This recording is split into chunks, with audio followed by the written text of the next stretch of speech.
My wife said she didn't have to cook, clean, or even sleep with me, so I stopped being her everything and filed for divorce. Broken heart.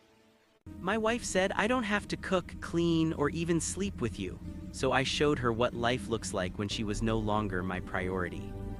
Valerie and I had been married for 6 years. The first few were great, we were that couple everyone envied. She'd pack my lunch with little notes like "Love you, drive safe." We'd hike Camelback Mountain on Saturdays and grab breakfast burritos afterward. It all felt effortless, like we'd cracked the code on love. But around year 5, things shifted. She started carrying her phone everywhere, added a password for the first time, and took calls outside the room. When I'd mention future plans like anniversary trips or saving for a new car, she'd just say, "Yeah, we'll see," and change the subject. Her best friend Nicole burst into the picture. Suddenly, it was girls' nights every week, inside jokes I wasn't part of. Nicole was this 32-year-old life coach who'd never been married but thought she could dish out relationship advice. She convinced Valerie that expecting your spouse to meet you halfway was basically oppression. One Wednesday, I came home to Valerie on the couch with Nicole. The kitchen was a disaster, dishes piled up for days, trash overflowing. The groceries I'd bought 4 days earlier were all gone. "Did you eat already?" I asked. "We ordered sushi," Valerie said. "There might be leftovers." There weren't. When I mentioned it would have been nice to save me some, Nicole jumped in. "She's not your personal chef. She doesn't have to feed you." I waited for Valerie to defend me. She didn't. That night, I tried addressing it. "Your friend was disrespectful in our home and you didn't even check if I'd eat."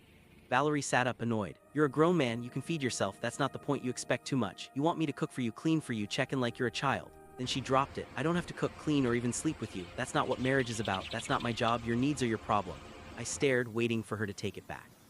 She didn't, just looked at me with defiance, like she'd been holding it in for months. "So you don't think you owe me anything?" I asked. "Not if it compromises my happiness," she replied. I nodded. For 6 years, I'd done 80% of the cooking, all the house repairs, dog care, groceries, and bills. What had she contributed exactly? That night I decided, if she didn't have to act like a partner, neither did I. The next morning I didn't start the coffee, let the dog out, or check if she needed anything.